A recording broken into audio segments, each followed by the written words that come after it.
Hello, government students. Today we're going to be talking about our congressional leadership, those members of Congress who are in leadership positions in Congress. In addition, we're going to look at who serves Northern Illinois in Congress as well. I think that's good to know who our own representatives and senators are. And to get started, I wanted to begin with this picture we have here that was taken during the 2022 State of the Union address in the Capitol building. And of course, we see President Biden there. Biden, of course, is not a member of Congress, but you see behind him two leaders who are leaders in Congress. On the right, we have Nancy Pelosi, who is the Speaker of the House. And on the left, we have Kamala Harris, who is the Vice President. And of course, the Vice President is a part of the executive branch, but the Vice President also has a congressional role. The Vice President of the United States also serves in Congress as the President of the Senate. And she is sitting at the State of the Union address behind President Biden in her role as President of the Senate. So, with that said, let's go ahead and get started, and we'll begin by looking at our own Illinois delegation in Congress, and let's start with our two Illinois senators. First of all, our senior senator from Illinois is Senator Durbin. He is a Democrat, and he also has a leadership role in the Senate. He's the Senate's second highest ranking Democrat at this point. His position is called the Senate Majority Whip. Whip is someone who his job is to count the votes and try to ensure that members of the Senate, in the case of Durbin, vote the way that the Senate Democratic leadership wants the members to vote. And then our junior senator, and by that I mean the person in the Senate from Illinois who has the least seniority from Illinois, is Tammy Duckworth. And Tammy Duckworth has been serving in the Senate, I believe, since about 2016, 2014, somewhere in there. So she has served about one term in the Senate. And now let's go to our House of Representatives, folks. First of all, in the Illinois 16th Congressional District is Adam Kinzinger. Kinzinger has been serving in the House of Representatives since about 2010. Interesting thing about Kinzinger, he's sort of been ostracized by his Republican colleagues in the House, because he has taken a very active role in the investigation of the events of January the 6th, 2021 at the United States Capitol. He's been highly critical of President Trump, as well as some of the leadership in the Congress among the Republicans who he believes have tried to cover up some of the events of that terrible day, January the 6th.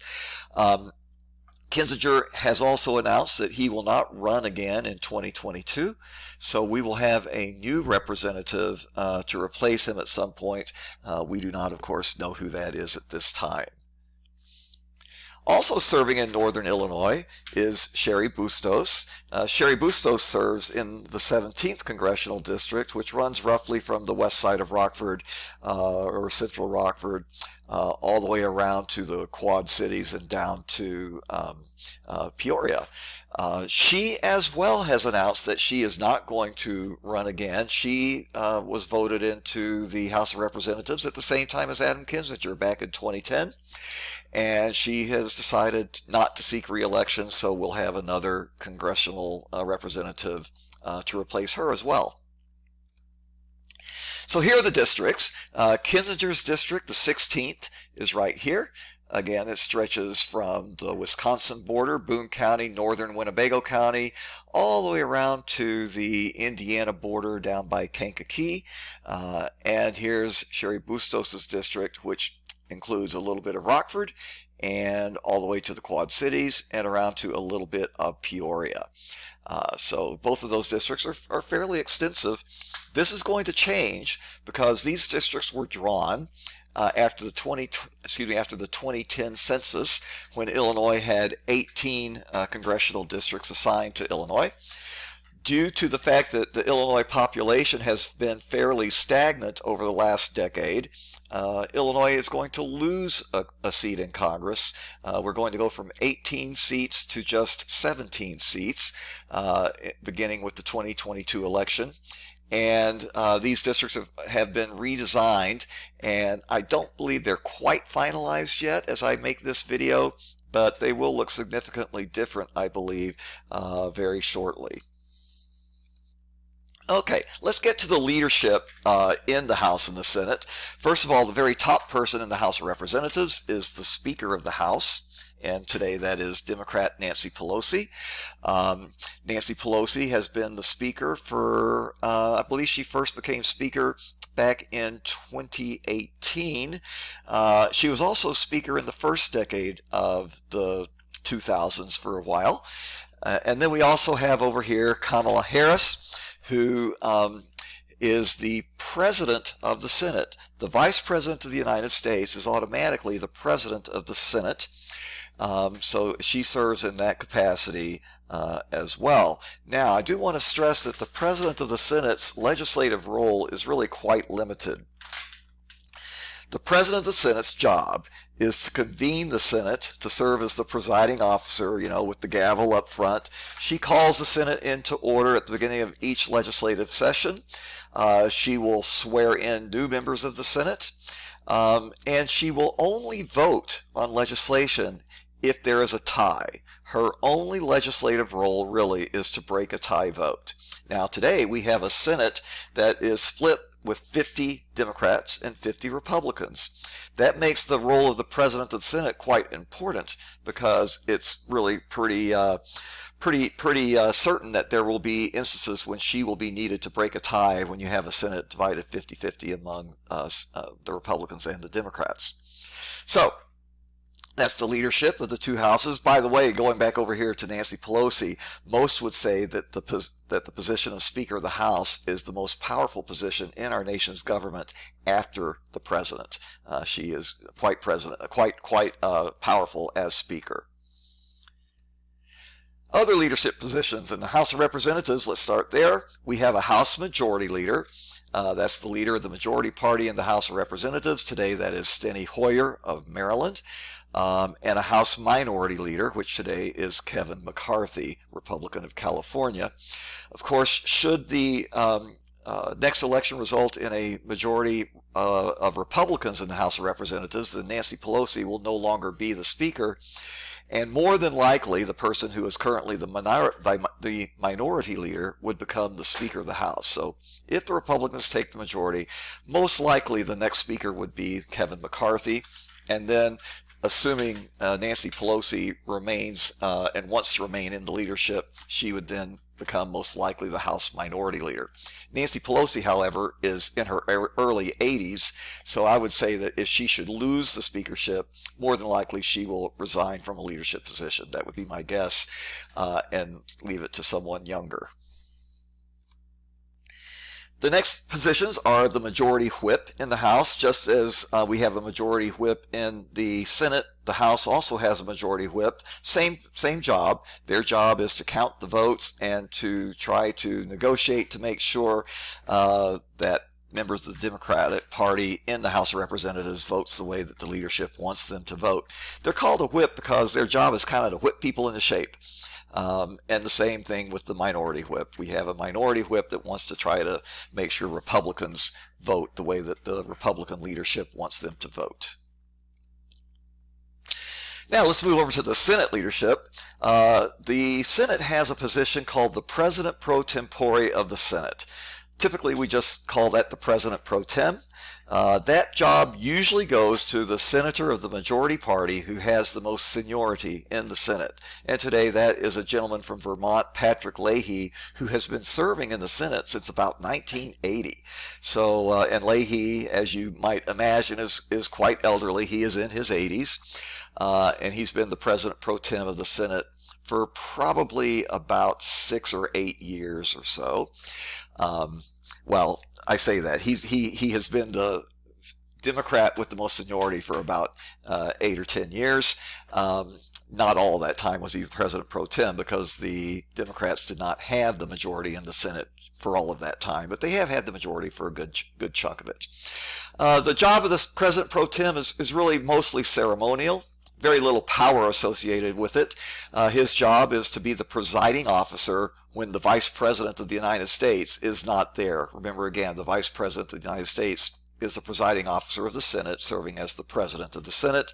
The Vice President is truly rarely in the Senate, so the presiding officer is usually going to be the President Pro Tem. Other leadership positions in the Senate would include the Senate Majority Leader, Chuck Schumer today, Democrat, and the Majority Whip, again, is Richard Durbin of Illinois. If you want to talk about power in the Senate, really it's the Senate Majority Leader who is the most powerful senator. Again, because the President of the Senate and the President Pro Tem of the Senate, their role is very, very limited and mostly ceremonial. So from a political standpoint, deciding what the Senate is going to consider in the way of legislation, that falls to the Senate Majority Leader. So the Chuck Schumer today would be the most powerful senator, and the Senate Minority Leader is Mitch McConnell. If the Republicans should gain a majority after the next election, Mitch McConnell would almost certainly become the Senate Majority Leader. He has been the Senate Majority Leader in the past when the Republicans held the majority. Let's take a look at the pay of these guys in Congress. The yearly pay for your typical regular congressman, whether Senate or House, is $174,000 per year. Not too shabby. If you're in the leadership, you get more money. The President Pro Tem of the Senate gets $193,000 a year. The majority and minority leaders also get $193,000 per year. The Speaker of the House does pretty nicely at $223,000 per year. And then the Senate President, as Vice President as well, makes even more at $227,000. It kind of gives you an idea of the status of the role that they play, and it's a pretty hefty chunk of salary. I do want to say that it may not be as great as it looks, because if you serve in Congress, you have to maintain a residence in your home district or your home state if you're in the Senate, and you have to maintain a residence in Washington, D.C. So Washington, D.C. is a very expensive place to live, so they really do need a pretty hefty salary in order to maintain two residences, including living in one of the more expensive cities in the United States. Members of Congress have a couple of other non-salary benefits. The franking privilege, that means free postal service. And this is used so congressmen can contact their constituents back home and let them know what they're working on. Every year I get a couple of letters from Congressman Kinzinger telling me about all the great things that he's doing. Excuse me. And I do want to point out that you cannot use this franking privilege excuse me, for re-election purposes. We did have a congressman from Chicago area use his franking privilege for re-election purposes, and he got in big trouble, big legal trouble, and ended up having to serve some time in jail. So that's not to be messed with. You got to follow the rules. Members of Congress have immunity or legal protection in certain instances when Congress is in session. So, for example, if I were speeding along the highway in Washington, D.C., trying to get to the Capitol building in time to place a vote on some legislation, I would be immune from a traffic ticket. When Congress is in session for something like that, you do have immunity. Just as we discussed when we were looking at the state of Illinois Constitution, members of the state legislature also have immunity from certain legal protections. I will say that it doesn't necessarily mean you can do anything. It doesn't exclude the rule of law. There was a very powerful congressman from Ohio back some time ago who one night did a little bit of drinking, a little bit too much drinking. He happened to have a young woman whose profession was as a stripper in his car, and about 1 a.m. or so, this congressman, with under the influence of alcohol with a woman who was not his wife, managed to drive his car into the Potomac River, and he did not escape punishment for that activity. That was against the law, had nothing to do with his role as a congressman. So that legal protection is not, absolute. And of course, the congressmen have their own staff and health care through the Obamacare system. and they get a very generous pension when they retire. So they do pretty well financially. And with that, we're going to stop this presentation, check Canvas to see if there's anything for you to do.